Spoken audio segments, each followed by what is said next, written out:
CBS 4's Brian Andrews joins us live from the scene of the accident in Miami to sort out all these details. Brian?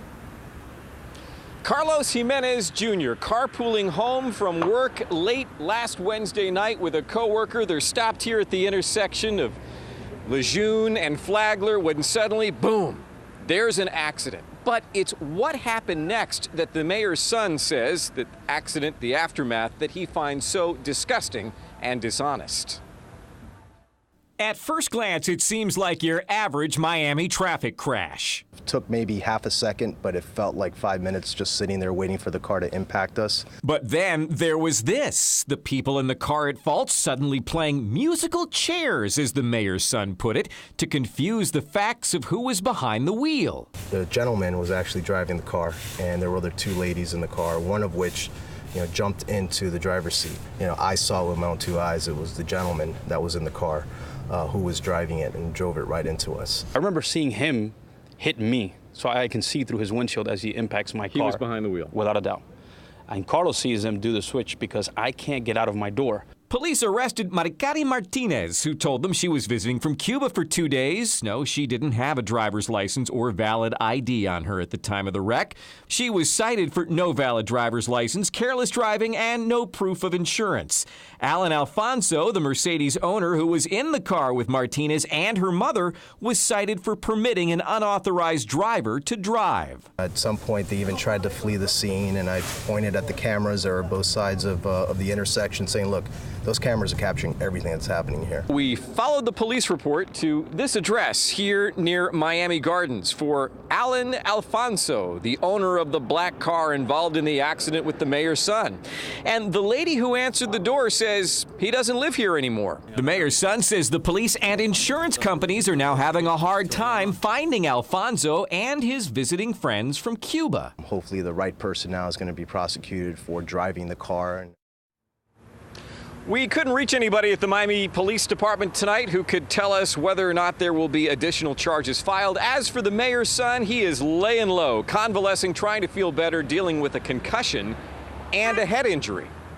Near Coral Gables on the Miami line, I'm Brian Andrews, CBS 4 News Tonight. But all eyes were on his wife. CBS 4's Brian Andrews joins us with what she had to say. Well, it was a self photo like this without the head that got the former congressman into trouble in the first place. Now there are more photos and sex texts coming to light as he's running for mayor of New York City. But tonight, all is forgiven by Weiner's wife in a TV moment evoking memories of Hillary Clinton standing by her man years ago during another sex scandal. This afternoon, it was Huma Abedin, who worked for Hillary Clinton, telling the world that she and her husband have moved forward.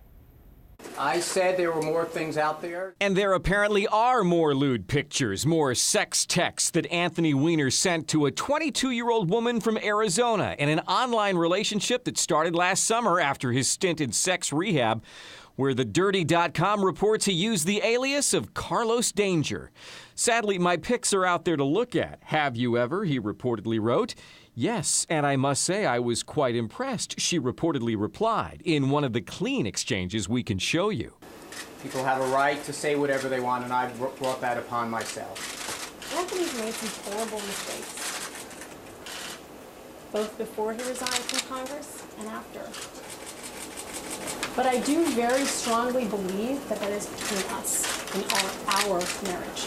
There is no question that what I did was wrong.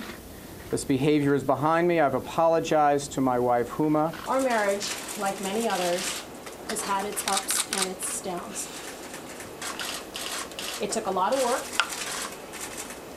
and a whole lot of therapy to get to a place where I could forgive Anthony. Not an easy choice, she said, but it was her decision to stay in the marriage after the first scandal, after his resignation from Congress, and now into the latest twist and turn.